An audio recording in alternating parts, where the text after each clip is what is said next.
Hello to you, feel welcome to this channel. This is English TV with Miss Shirley. So my students and I have been looking at the novel Fathers of Nations by Paul.B.Vitta. It is an interesting book that I recommend you to read. So this book talks about the development in Africa. So it talks about contemporary issues in a contemporary African society. Paul.B.Vitta tries to use humor and satire to show how Africa is brought down by poor leadership, and it also gives hope of a time when it can change. There's a possibility of a change coming up. So the very best of the world have discovered a way to develop Africa. You see, Africa is still facing post-colonial problems such as ignorance, poverty, and disease. And to add on this, Africa still faces the problem of leadership crisis. But the world's best of the best have discovered a way to develop Africa, and they call this strategy Way Omega. But we still have four African citizens from different parts of Africa who think that this way will not bring about development in Africa. So they try to bring their own development strategy, which they call Part Alpha, because they have faith in it that it will bring about development that is needed in Africa. So the book is a satirical novel tackling contemporary issues set in contemporary African. Paul uses sarcasm through humor to enlighten the reader on the social, economic, and political wrongs in the African states. The continent is still struggling with post-independence problems such as poverty, ignorance, and disease. And instead of solving these problems, the states have new entrants which are equally retrogressive to the inhabitants of the African nations, which are corruption and impunity. These are brought about by the leaders the Africans have. Instead of solving the post-independence challenges, they bring about more problems, and it is what we see in Africa right now. When you go to the summit, you'll notice that African leaders are either old and very ignorant or dictators. We even had a leader who's a ruler for life. Those are the kind of problems that are bringing in poor leadership, as these rulers for life, these people who refer to themselves as rulers for life, are corrupt, take part in impunity, and in this case, this leads to this is a setback towards the development of Africa. So the continent is depicted as having lost a sense of direction. The plot revolves around the life of four men. These four men live in different parts of Africa. And you can see that these four men have undergone things. They have undergone challenges and struggles that make them be against their current leadership. These men, we had Professor Kimani, a 60-year-old Kenyan professor. We also had Comrade Melusi from Zimbabwe, Engineer Saif Tahir from Libya, and Pastor Chiamaka from Nigeria. These four went to the summit wanting the African heads to ratify and adopt the document that could transform the African economic structures.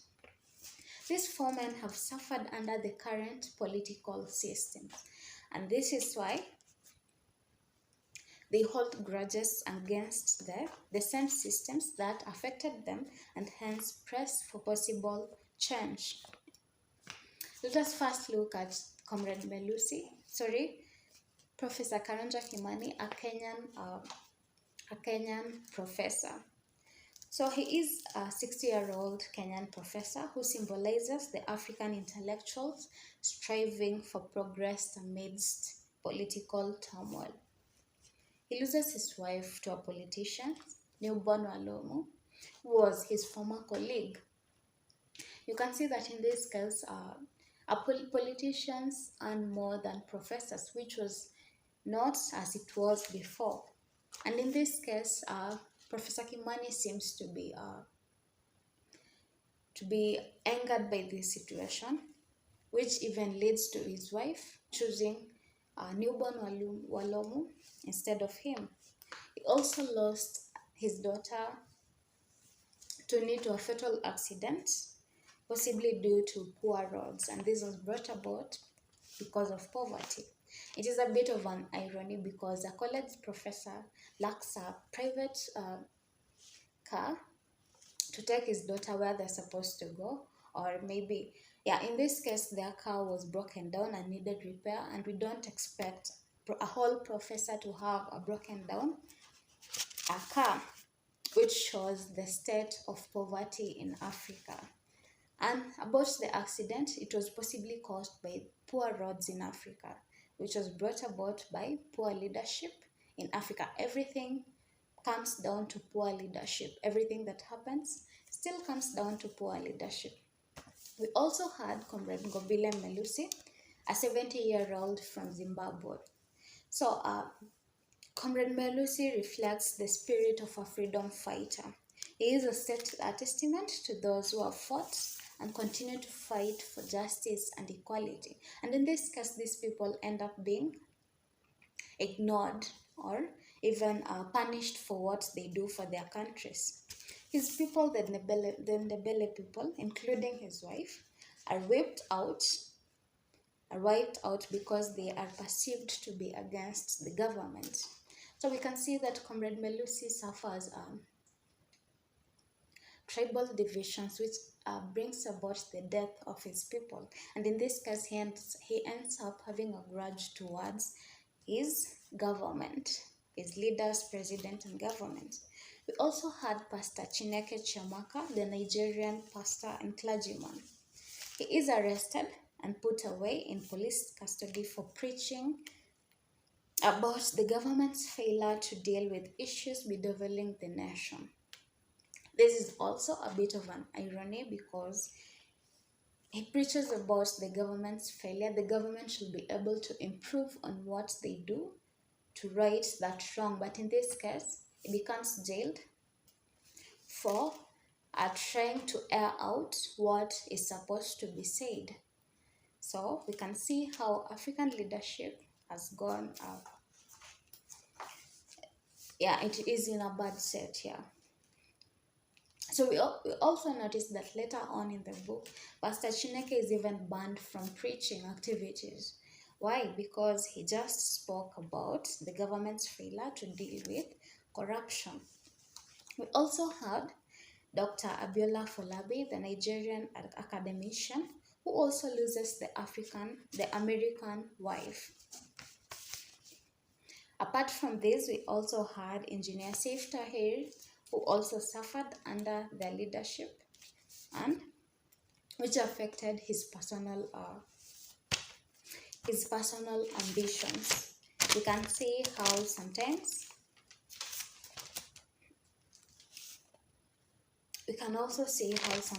the African leaders get in way, or the politics get in way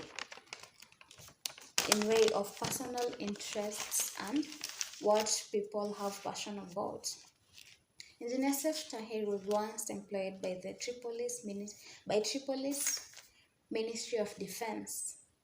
This brings about the complex interplay between politics and personal ambition to the fore.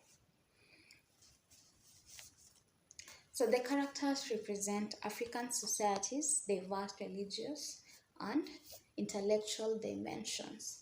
Engineer Saif Tahir is a Libyan once employed by the Ministry of Defense, brings a complex interplay between politics and personal ambition to the fore. Though from different parts of the continents, these characters are bound by a shared experience, a life under corrupt, short-sighted leadership that has stifled their nation's growth and personal dreams. All these things these people have gone through make them hold a grudge towards their leaders, and therefore they want a change towards the leadership in their country.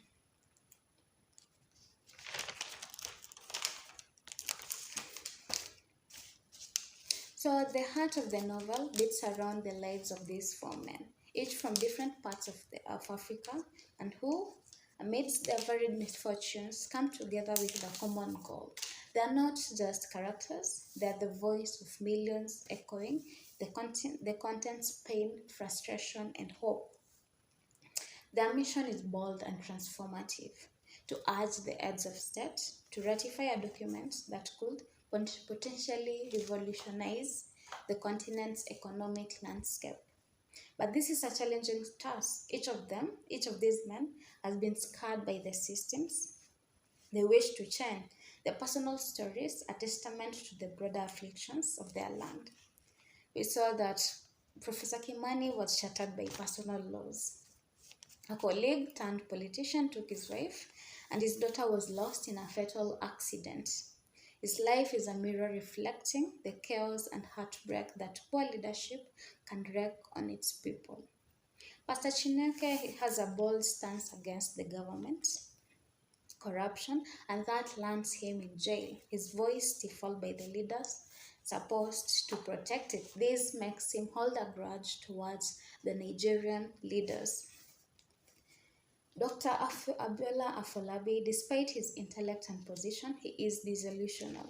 The dean of political rhetoric and hollow promises drowns out his advice. We also had Comrade Gobile Melusi. This was once a politician with dreams of serving his people, and he finds himself a victim of ethnic divisions and political vendettas. So you can see that the things that these people have gone through uh, make them hold a grudge towards their leaders.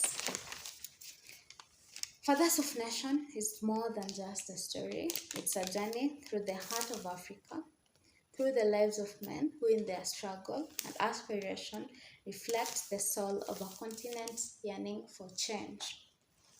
As we traverse through their stories, we are not just reading, we are witnessing the unfolding of a narrative that's too real, a narrative that speaks to the hopes, to the pains, to the laughter and the tears of Africa. Africans are hoping for change. Africans are hoping for better leadership, and they're also hoping for development, both political, economic, and socially. But instead, they're held back by constant debts towards the outside country, which is a major thing that brings about the lack of development in their continent. So this book, Fathers of Nation, is a chronicle of the life. It's a chronicle of life in contemporary Africa, a satirical masterpiece that captures the essence of a people and their unyielding spirit. So when we take a look at the summit, we noted that the African leaders are ignorant. We had the leader Bangura, who didn't even want to read any of the strategies, and yet he was chosen as the chair of the summit.